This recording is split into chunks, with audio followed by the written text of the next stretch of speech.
Salut à toi, fan de Lego, et bienvenue sur Mabrickville, la chaîne qui parle de ville Lego. Et aujourd'hui, ça n'a jamais été aussi vrai parce que je t'emmène faire une visite quasi complète de la ville. Ça fait longtemps que je vous présente des vidéos, des petits tours de ville avec juste quelques améliorations que j'ai faites en ville. Là, aujourd'hui, on va faire le tour complet, on va aller voir les trains, on va aller voir les bâtiments, on va aller voir la rivière. En gros, tout ce que j'ai fait dans la ville depuis 2 ans et demi, vous allez être au courant de tout. Donc si t'es fan de ville Lego, t'es vraiment à la bonne place, puis je t'emmène tout de suite faire la grande visite de Mabrickville.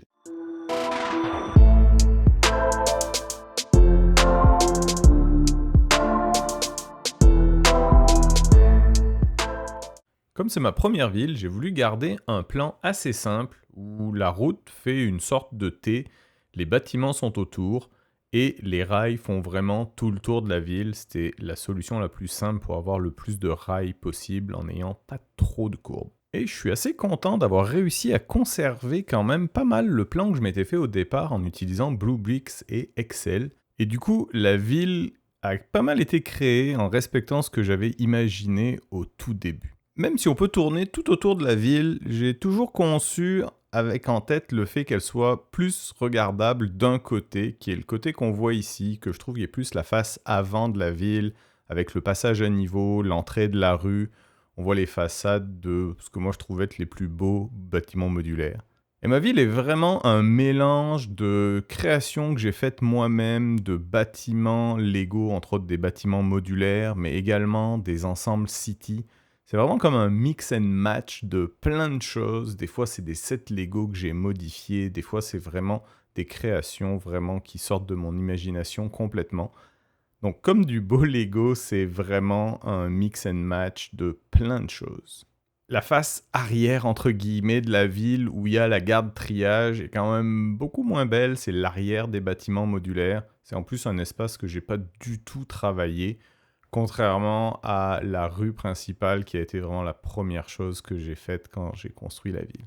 Donc tout au long de la vidéo, je vais vous montrer en détail toutes les choses, soit que j'ai créées, soit que j'ai modifiées, toutes les idées que j'ai eues, un peu pourquoi. Puis vraiment surtout vous donner un aperçu un peu de la ville au complet. Vous l'avez sûrement déjà vu par petits morceaux dans différentes vidéos au fur et à mesure que la ville grandissait, mais je voulais vraiment vous faire une vidéo où on retrouve toute la ville, où on va tout découvrir ensemble, quasiment dans les moindres recoins, toute la ville au complet. Et on commence tout de suite la visite par les routes, qui sont la première chose que j'ai faite, que je trouve être un peu la colonne vertébrale de la ville. Comme vous pouvez le voir, c'est pas des routes Lego officielles, c'est même pas des plaques de route, c'est vraiment des routes en snot, donc avec les tenons qui ne sont pas sur le dessus. Donc c'est des routes en briques que j'ai conçues moi-même. Donc j'étais assez fier quand même, ça a été assez compliqué de réussir à avoir le résultat que je voulais, avec des plaques qui soient faites avec la méthode Mills, mais avec des briques pour pouvoir avoir à la fois des rues piétonnes et les pistes cyclables. Et comme dans une ville moderne, il faut avoir quand même beaucoup de verdure, beaucoup d'arbres,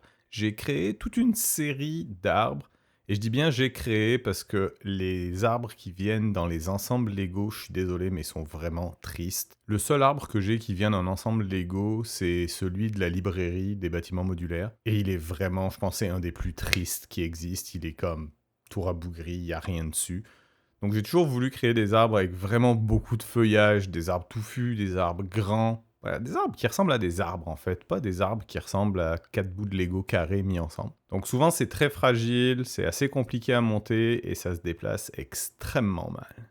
Comme j'ai eu la bonne idée de vouloir ajouter un pont dans ma ville, il a fallu que je surélève une partie des rails, et qui dit surélévation des rails dit faut créer des rochers pour créer la pente tranquillement. Et ça a été sûrement une des parties les plus complexes de la ville pour réussir à faire que tout ça tienne correctement et que ça soit beau. C'est très organique, il n'y a eu aucune planification, je l'ai vraiment construit comme au fur et à mesure, un peu comme ça venait avec des piles de briques à côté de moi. Au final, je suis vraiment content du résultat, ça rend vraiment bien, c'est plus solide que ce que je pensais au départ. Donc ça a vraiment été une belle réalisation de la ville, j'en suis bien content, puis ça me fait une belle bordure de ville au lieu que ça s'arrête avec juste des briques lisses. Ça donne en plus beaucoup de texture. Et en parlant du pont, le voici. Je voulais un beau pont à arches. Il a été créé avec des tubes et des plaques clippées dessus. Là encore, c'est super fragile, il tient vraiment en pression avec les murs sur les côtés. Tout seul, il tiendrait absolument pas. Et le petit pont à côté, qui au début devait être un pont motorisé, faire un pont-levis, mais j'ai abandonné l'idée pour l'instant. On va simplement faire un petit pont. Et qui dit pont dit rivière, bien entendu, avec la technique d'avoir des plaques de différents tons de bleu en dessous des tuiles transparentes pour simuler la profondeur de la rivière. Là encore, pour donner un peu de relief, pour faire un espèce de trompe-l'œil. Et comme tu peux le voir, la rivière disparaît progressivement sous les rails et je voulais créer absolument dès le départ une espèce de grotte avec la rivière qui coule dessous. J'ai réussi à l'éclairer. C'est vraiment un endroit un peu caché qu'on voit à peine sur le bord de la ville, mais que j'aime beaucoup. Je te parlais des bâtiments de la ville en introduction, et bien entendu, il y a des bâtiments modulaires. Je les ai pas tous mis dans la ville, mais j'ai la banque, il y a le poste de police, il y a le bureau du détective qui a été mon premier modulaire et qui est de très très loin celui que je préfère. J'ai le cinéma palace aussi que j'ai modifié légèrement parce que à la base le toit en haut est que d'un seul côté, l'arrière était complètement ouvert, donc j'ai rajouté des briques rondes. J'ai le bookstore, également la place de l'Assemblée que je trouve très très très beau, avec le boutique hôtel qui a eu droit à sa petite extension récemment, et le garage et le restaurant parisien. Je voulais mettre plus de modulaire, mais il n'y avait pas la place. Le premier gros bâtiment que j'ai créé moi-même, c'est la gare, qui est une réplique de la gare de Valenceville, en tout cas une partie. On reconnaît les tuiles du toit des quais typiques de la Drôme. Pas particulièrement une architecture remarquable comme gare, mais j'y passais souvent quand j'étais petit, donc un petit coin sentimental pour moi. Au niveau du toit, ça avait été extrêmement compliqué de réussir à faire tenir cette structure super lourde sur les 10 petits poteaux, mais j'y suis arrivé quand même, ils tiennent. On voit qu'il y a des plaques des fois que j'ai pas encore changé de couleur, j'ai gardé des tuiles blanches. Toujours des choses à faire dans une ville Lego. Mais j'ai des bokeh qui sont protégés avec la verrière et c'était vraiment le but originel. La gare, bien entendu, est du style bâtiment modulaire avec un intérieur complet qu'on peut aller voir en soulevant les étages, avec un bar lounge un peu en haut pour les gens qui attendent leur train. Oui, c'est un peu vide parce qu'il manque encore des minifigs pour mettre dans la ville.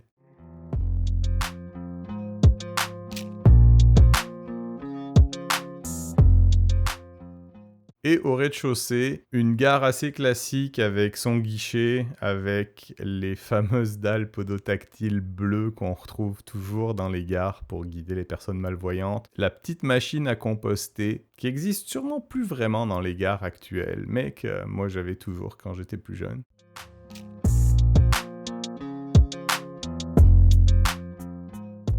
En termes de modification des bâtiments modulaires, le boutique hôtel a eu droit à son extension pour vraiment en faire comme un miroir. Je l'ai modifié en conservant l'architecture extérieure. L'intérieur, par contre, a été énormément modifié. Et surtout, j'avais besoin de faire cette extension pour cacher le contrôleur Arduino qui me permet de contrôler les lumières de l'intersection et le passage à niveau qu'on va voir dans quelques instants.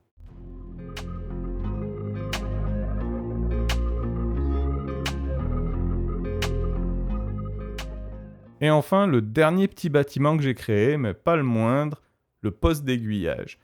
Lui aussi, il a une fonction principale qui est de cacher de l'électronique, mais tant qu'à faire, je voulais que ce soit un bâtiment relié au rail.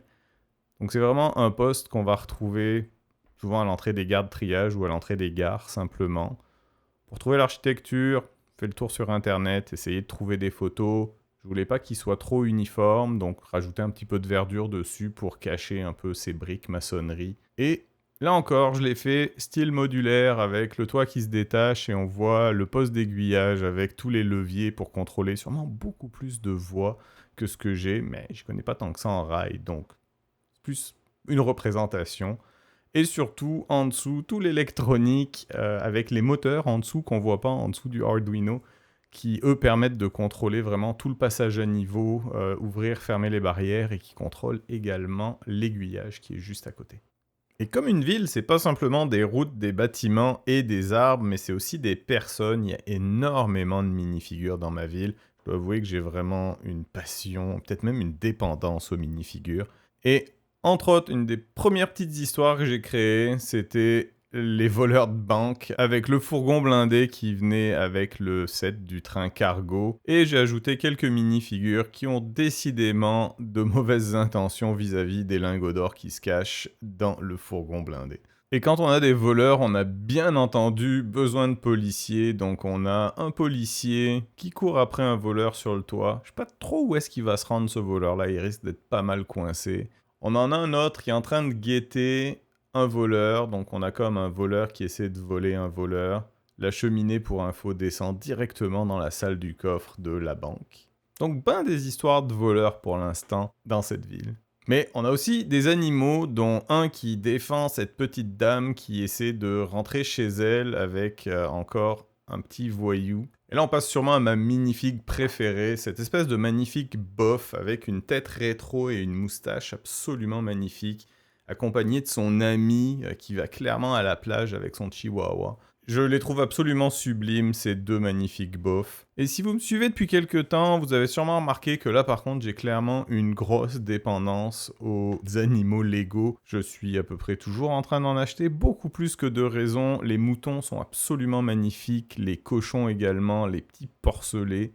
Le koala aussi était absolument magnifique. On a même des petits lapins. On verra un petit peu plus tard qu'il y a un de ces deux lapins qui a une fonction très spécifique dans cette ville. On a aussi des chiens, des vaches, encore des lapins, des grenouilles. On a aussi des gens qui se déguisent en animaux avec, dans les séries de minifigures, la petite série de dinosaures que je trouve absolument sublime. On a des moules de chiens avec différentes impressions dessus qui sont toutes aussi belles les unes que les autres. En tout cas, moi, si je pouvais acheter juste des animaux Lego dans ma vie, je pense que c'est ça que je ferais. J'en aurais une collection absolument incroyable. Je les aime tous, moi, les animaux Lego.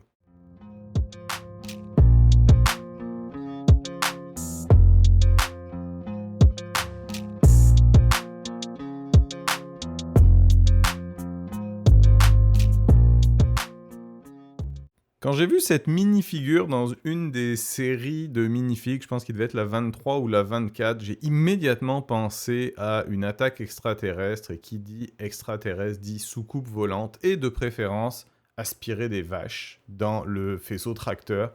La vache, c'était pas possible parce que ça aurait vraiment fait une soucoupe volante trop grosse, mais par contre le veau, ça passait.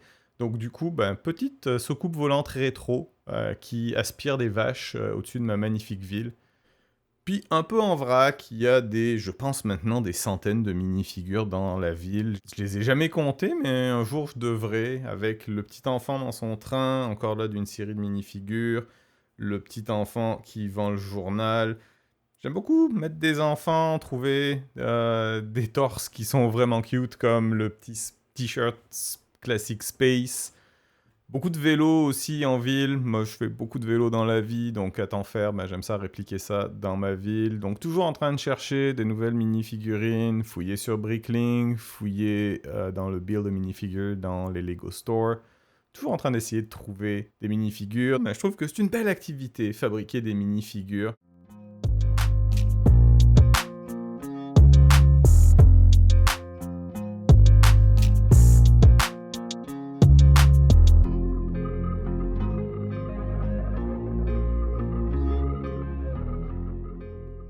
Au niveau des trains dans la ville, j'ai fait ça assez simple. J'ai le train de passagers que j'ai doublé, parce que tant qu'à avoir un train qui pseudo ressemble à un TGV, autant l'avoir au complet. Au départ, je l'avais modifié pour pouvoir faire fonctionner les deux moteurs dans la motrice à l'avant et à l'arrière, en utilisant un seul hub dans la motrice avant et en passant littéralement un câble à travers tout le train.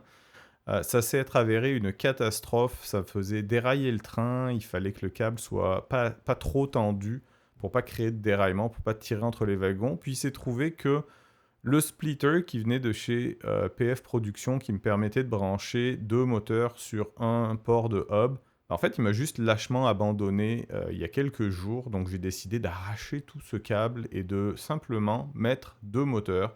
Donc je me retrouve avec deux hubs dans le train, ça l'alourdit un peu, mais j'ai moins de limitations du quantité de hubs que je peux utiliser dans la ville depuis que j'ai passé beaucoup de choses sur des contrôleurs Arduino.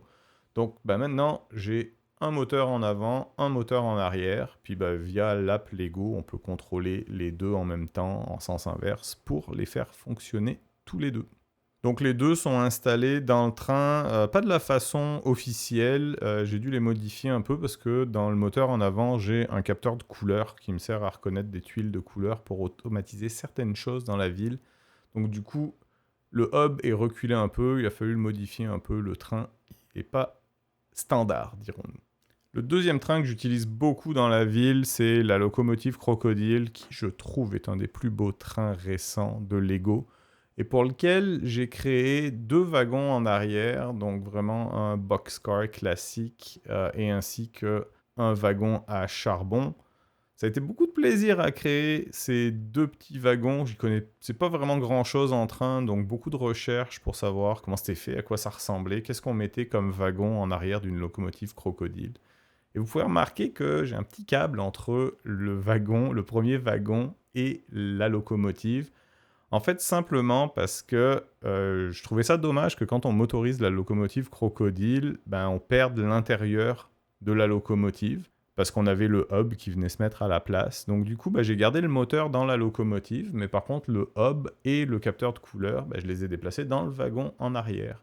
Donc comme ça, j'ai plein de place en avant, puis c'est plus facile quand il y a de l'entretien à faire ou des choses à changer sur le capteur.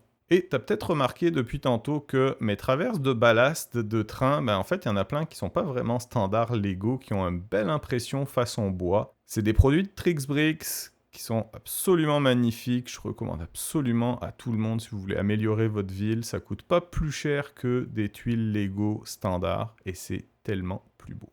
Et pour terminer ce grand tour de ville, ben, je veux juste vous parler un peu de tout ce qui permet de créer du mouvement dans une ville. Le Lego devient très rapidement très statique dans une ville. La première chose, c'est d'ajouter de l'éclairage qui va vraiment amener un petit peu une dynamique avec toutes ces lumières qui clignotent. Ça attire l'œil. Je peux vous dire que si vous voulez créer une ville Lego, je vous conseille très fortement de l'éclairer maintenant. L'effet waouh marche absolument à tous les coups. Les gens sont fascinés par cet éclairage. Donc quasiment tous les bâtiments de ma ville sont éclairés. Je pense qu'il me reste la gare à éclairer. Puis j'ai aussi des problèmes de connexion avec le bookstore qui sera réglé un jour quand on aura le temps. Il y a toujours beaucoup de choses à faire quand on a une ville Lego. Mais l'éclairage est absolument magnifique. Je recommande très fortement. Je ne suis pas sponsorisé, mais je recommande très fortement Light My Bricks qui fait des produits de très bonne qualité. Ils sont peut-être un peu plus chers que certains de leurs compétiteurs.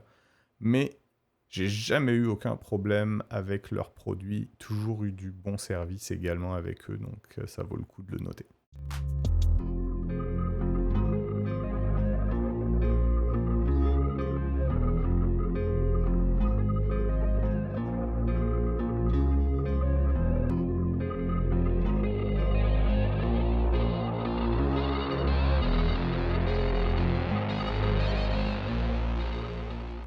Et je trouve aussi que l'éclairage permet quand même de rendre l'arrière de la ville un petit peu plus intéressant au lieu d'être vraiment triste, l'arrière des bâtiments modulaires. Toujours au niveau de l'éclairage, mais là par contre c'est un petit peu plus custom.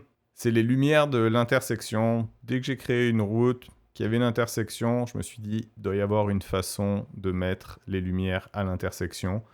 Cette façon a été de passer avec Arduino, ça a été beaucoup de temps de programmation et de création pour aller mettre toutes ces LED dans si peu de place au niveau des poteaux. Mais je suis vraiment content du résultat. Je pourrais passer des heures à regarder cette intersection fonctionner. Ça me fascine à chaque fois. Je sais qu'il y a des choses à améliorer. C'est pas exactement la façon dont un feu de circulation fonctionne. Mais honnêtement, c'est du Lego. Je suis content. Ça me fait plaisir. Là encore, les gens qui viennent voir la ville toujours sont assez stupéfaits de pouvoir voir une intersection qui fonctionne dans une ville Lego. Donc je recommande tout le monde, là encore, c'est beaucoup de travail, c'est de comprendre comment ça marche Arduino, mais si vous avez envie, ça vaut vraiment le coup. Et enfin, à quoi sert le petit lapin dont je vous parlais tantôt? En fait, il permet de contrôler l'aiguillage. Assez simple, il y a un des boutons qui est caché en dessous, là encore connecté au Arduino. Mais je pense que je rigole à chaque fois que j'appuie sur le lapin et que ça contrôle l'aiguillage. Et au tout début de la vidéo, on a vu le passage à niveau, et si vous posiez la question s'il fonctionne, je confirme que oui, il fonctionne, il a ses lumières. Il n'y a pas le son par contre, parce que, en toute franchise, les trains font quand même très rapidement le tour de la ville, donc je suis pas sûr que je supporterai le ding ding ding des barrières qui se baissent à chaque fois qu'un train passe. Mais par contre, il est fonctionnel, les barrières se baissent et remonte avec les petites lumières qui clignotent à chaque fois. Donc pour que le tout fonctionne, c'est un mécanisme fait avec des pièces techniques qui sont cachées en dessous de la ville pour pouvoir contrôler les deux barrières en même temps. J'avais au tout début des moteurs Lego pour contrôler tout ça, mais je suis assez rapidement passé à un Arduino pour avoir vraiment plus de stabilité. Donc c'est toutes ces petites choses qui amènent du mouvement, qui font que la ville est moins statique, tout devient plus dynamique. Je suis en train de réfléchir à ce que je pourrais améliorer, ajouter d'autres mouvements à d'autres endroits. Pour l'instant, tous les mouvements sont un peu regroupés au même endroit. Donc je réfléchis à tout ça. Si vous avez des idées de ce qu'on pourrait faire bouger en plus dans cette ville, je suis tout à fait preneur. Et voilà, c'est déjà la fin de cette vidéo. J'espère que ça t'a permis d'en apprendre plus sur ma ville. J'espère surtout que ça te donne des idées de choses que tu pourrais faire dans ta ville. N'hésite pas à me dire en commentaire qu'est-ce que tu penses que je pourrais ajouter dans ma ville ou me partager ce que toi t'as fait dans ta ville. Je suis toujours très intéressé de savoir ce que les autres fans de Lego font dans leur ville. Puis si la vidéo t'a plu, n'oublie pas de t'abonner, de mettre la petite cloche pour rater aucune notification. Et sur ce, je vous souhaite bonne construction et je vous dis à la prochaine.